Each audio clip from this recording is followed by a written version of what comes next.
ईरानी सदर का helicopter crash, लापता होने पर तलाश जारी। खराब मौसम के बायस हेलीकॉप्टर की हार्ड लैंडिंग।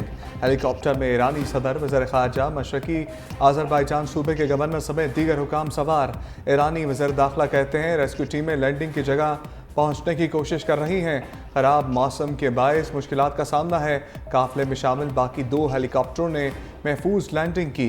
ईरानी सदर सूबे आज़रबाईजान में डैम के इफ्तिताह के बाद वापस तेहरान जा रहे थे। मैदानी इलाकों में आग बरसाता सूरज। दादू और नवाबशाह में पारा 46 डिग्री सेंटीग्रेड को छू गया। सक्खर और सिब्बी 45, लाहौर 43, इस्लामाबाद 40, पेशावर 39, कराची 36 और कोयटा 31 रिकॉर्ड। पंजाब में हीट वेव का अलर्ट जारी। पीडीएमए के मुताबिक 21 से 27 मई तक पंजाब में हीट वेव के शदीद खतरात की पेशगोई है। जनूबी पंजाब के शहरों में हीट वेव की लहर शदीद हो सकती है। लाहौर में पारा अगले चंद रोज में 49 डिग्री तक जाने का खदशा है।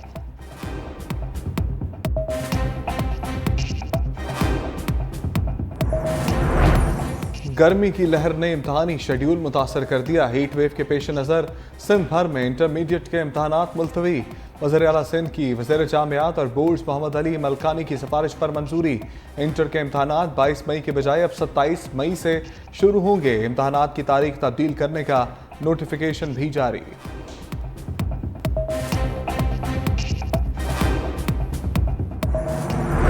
हुकूमत के बिजली की लोड शेडिंग जीरो करने के दावे झूठे निकले। शहरों में 8, देहात में 12 घंटे की लोड शेडिंग। पावर डिवीजन के मुताबिक मुल्क में बिजली की तलब 22,200 मेगावाट जबकि पैदावार 17,150 मेगावाट तक है। शॉर्टफॉल 5,000 मेगावाट से बढ़ गया। शदीद गर्मी में बदतरीन लोड शेडिंग पर आवाम का पारा भी हाई। रहीम यार खान में लोड शेडिंग के खिलाफ शहरियों का एहतजाज, वाक़या के खिलाफ नारेबाजी। मुजाहिरीन ने बिजली के बिल भी जला दिए।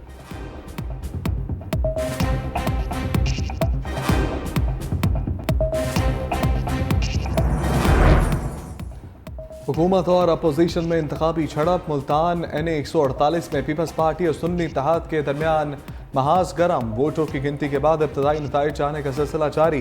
पीपल्स पार्टी के अली कासिम गिलानी आगे, सुन्नी इत्तेहाद कौंसिल के बैरिस्टर तैमूर अल्ताफ पीछे। शदीद गर्मी के बायस टर्न आउट कम रहा। कौमी फरीजे की अदायगी के लिए वोटर्स कश्ती में सफर करके पोलिंग स्टेशन पहुंचे।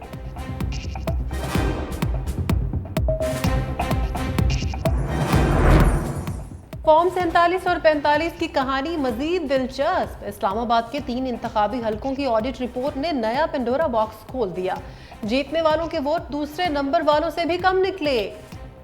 रिपोर्ट में इंकिशाफ लिखा, मुतादिद पोलिंग स्टेशन के नताइज में PTI उम्मीदवार को मिलने वाले वोट नून लीगी उम्मीदवार के खाने में लिख दिए गए। मुतादिद नताइज में नून लीगी उम्मीदवारों के वोटों के साथ 1 लिखकर 1000 वोटों का इजाफा कर दिया गया। NA 46 में से नून लीग के अंजुम अकील खान, NA 47 से नून लीग के तारिक फजल चौधरी, NA 48 से नून लीग में शामिल होने वाले आजाद उम्मीदवार राजा खुर्रम शहजाद को कामयाब किया। जो इस मुल्क के भी मुखालिफ हैं, वो इस वतन अजीज का अपने इक्तदार के बगैर तसव्वुर भी नहीं कर सकते। वो माशी अबतरी चाहते हैं और अफरा तफरी का आलम जो है वो फैल जाए ताकि इस अफरा तफरी में उनका जो एहतसाब हो रहा है उस हिसाब से किसी तरह उनकी जान छूट जाए। अब तो वो चीफ जस्टिस को भी दबंग आदमी कहते हैं। लगता है चंद दिनों के बाद जो है वो आर्मी चीफ को भी दबंग जो है सिपह सलार कहेंगे। वज़ीर दिफा की अपोजिशन के मोर्चों पर लफ्जी बमबारी। सियालकोट में खिताब करते हुए कहा, ये इक़्तिदार की हवस में चीफ जस्टिस को दबंग कह रहे हैं। चंद दिनों तक आर्मी चीफ को भी कहेंगे। जनरल बाजवा को ताहियात एक्सटेंशन की ऑफर की। इक़्तिदार के लिए बहुत कुछ पेशकश कर सकते हैं। हुकूमत के मौशी इक़दाम की तारीफ बोले, पाकिस्तानियों की ज़िंदगियों में बड़ी तब्दीली आएगी। मईशत ने सांस लेना शुरू कर दिया है। मुखालिफिन जो मुल्क के भी मुखालिफ हैं, मुमाशी अबतरी चाहते हैं। जो लूट मार उन्होंने की, इसका एहतसाब हो रहा है। वज़ीर आला मरियम नवाज के इक़दाम से सेहत के शोबे में इनकलाबी तब्दीली आएगी। नून लीग की लीडरशिप की नए नस्ल अपने बुजुर्गों के नक्श कदम पर चल रही है।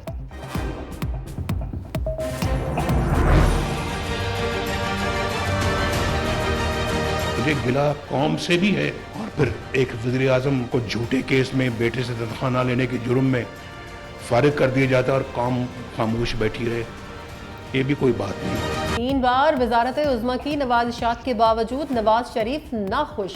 सियासी मुबस्सरीन ने सवालात के कटहरे में खड़ा कर दिया। कहा 1981 से इक़्तिदार से नवाजा जाता रहा।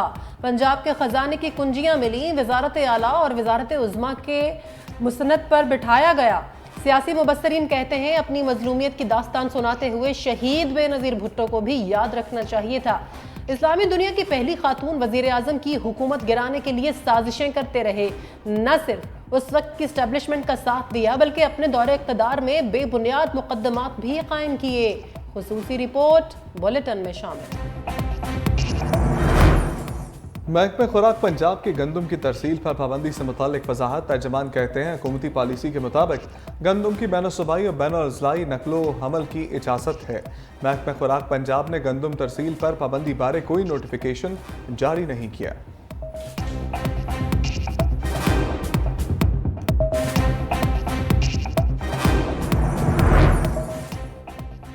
जाले गवर्नर ने एक बार फिर मुफाहमत का हाथ बढ़ा दिया। फैसल करीम कुंडी की वजीर आला अली अमीन गंडापुर को दोबारा दावत।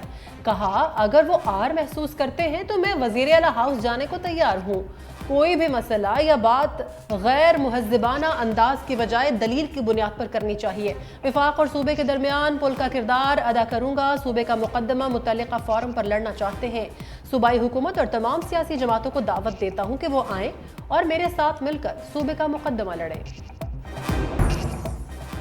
पाकिस्तानी अहले गजा के दुख में बराबर के शरीक। जमात इस्लामी का फ़लस्तीनियों से इज़हार यकजहती के लिए पेशावर में गजा मिलियन मार्च। कबूतर चौक में बड़ी तादाद में शहरियों और कारकुनों की शिरकत।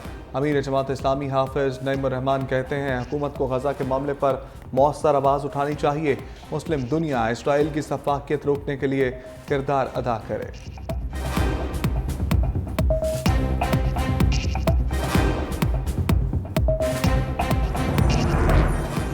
सिंध के कप्तान इन एक्शन वजीर आला मुराद अली शाह का कराची में जारी तरक्याती मंसूबों का दौरा। कोरंगी का कचरा डंप करने की इजाज़त देने पर बरस पड़े। इजाज़त देने वाले SHO को मुअत्तल कर दिया। मुराद अली शाह की SSP कोरंगी पर कैंप ऑफिस बनाने की हिदायत। सीनियर वजीर सिंध शर्जील मेमद, नासिर शाह, सईद गनी और मेयर कराची मुर्तज़ा वहाब के हमरा एक्सप्रेस वे, ज़ेर तामीर बलोच कॉलोनी पुल और करीमाबाद अंडरपास का भी मुआयना।